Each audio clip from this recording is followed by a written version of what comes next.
दोस्तों, मेरा नाम राहुल है। मैं राजस्थान का रहने वाला था। तब उम्र करीब 20 की रही होगी। पढ़ाई खत्म करके घर पर ही था, क्योंकि बोर्ड के खत्म होने के बाद टाइम पास और तैयारी जैसी चीज़ें चल रही थी। हमारा मोहल्ला शांत था और घर के सामने पुराना एक खाली मकान पड़ा हुआ था, जो कुछ दिनों पहले ही किसी ने खरीद लिया था। एक दिन उस घर में एक परिवार आया, पति पत्नी और उनके 2 बच्चे। सामान झाड़ने की हलचल थी। बड़ी सी गाड़ी, लोगों का इधर उधर दौड़ना। माँ ने दरवाज़ा खोला तो मैंने देखा उनकी पत्नी हमारे दरवाजे पर थी, और मैं कुछ देर के लिए ठिठक गया। कोई स्टार जैसी खूबसूरत नहीं थी, पर उसकी मौजूदगी में कुछ ऐसा था जो सीधे खींच लेता था। सफ़ेद सूट पहने, बाल खुले, चेहरे पर खूबसूरती और मुस्कान। उसकी मुस्कान ने मेरा ध्यान पकड़ लिया। उन्होंने पूछा कि क्या आसपास कोई कमरा खाली मिल सकता है क्या, क्योंकि वो पुराना मकान गिराकर नया बनवाना चाहते थे। माँ ने बताकर कहा कि हमारे पास ऊपर एक कमरा खाली है, अगर उन्हें ठीक लगे तो वे रहने के लिए ले सकते हैं। वे देखने आए और तुरंत ही रूम पसंद कर लिया। मैंने बाद में जाना कि पत्नी का नाम सपना है और उनके पति का नाम अमित है। अमित दिल्ली में काम करते थे और ज़्यादातर वक्त बाहर ही रहते थे, तो सपना ज़्यादातर घर पर ही रहती थी और घर संभालती थी। उनके 2 बच्चे थे, एक छोटा और एक किशोर। पर सपना को देखकर नहीं लगता था कि वो माँ भी है। वो जवान और हंसमुख दिखती थी। जब से वे आई, मेरी सुबह शाम वही देखकर गुजर जाती।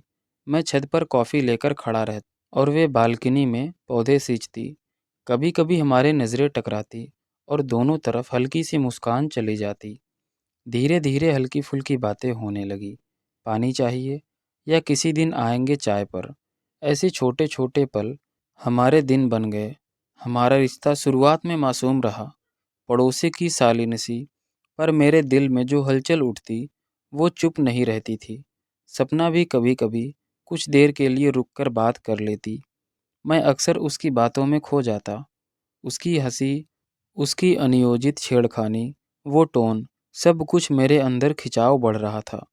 मैंने खुद से कहा, बस दोस्ती ही रहेगी, पर खिंचाव कम नहीं हुआ। एक दोपहर काफ़ी गर्मी थी। मैं नहाकर बाहर आया और हल्के कपड़ों में ही घर के कॉमन एरिया में बैठ गया।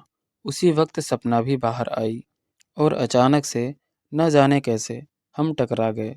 वो मुस्कुराई और मैंने सॉरी कहा और उसे उठाने में मदद की, पर हाथों का छुअन और उसकी मुस्कान कुछ अनकहा चाह रही थी। उसने हल्का सा इशारा किया, कुछ शब्द नहीं कहा, बस उस छोटे से पल में हमारी नज़रों ने बहुत कुछ कह दिया। उसके बाद बातों का सिलसिला बढ़ा। कभी वह मुझे घर के छोटे मोटे काम करवाने के लिए बुलाती, लाइट के बल्ब बदलवाने, पानी की टंकी चेक करने, और मैं ऐसे मौके पकड़ता। हमारी बातचीत में अब हल्का फ्लर्ट भी आ गया था। ऐसा मजाक जो सीधा ना हो, पर इशारे में कह दे। मैं आजकल उसकी तारीफ़ों का ढेर दे देता और वह भी हंसकर पलटती। लोगों की नज़रों में यह सब पड़ोसी नज़दीकी थी, पर हमारे बीच जो कुछ भी बढ़ रहा था वो आंखों का खेल और शब्दों के बीच के मतलबों में बदल रहा था। मैंने कभी उसे किसी तरह अप्रिय महसूस नहीं करवाया। उसकी हदें स्पष्ट थी, वह भी मर्यादा में थी, पर जिस तरह से वह मेरी तरफ देखती, थोड़ी रुखसती अंदाज में छेड़ती, उससे मेरे अंदर और नाजुक व्यवहार जाग उठता।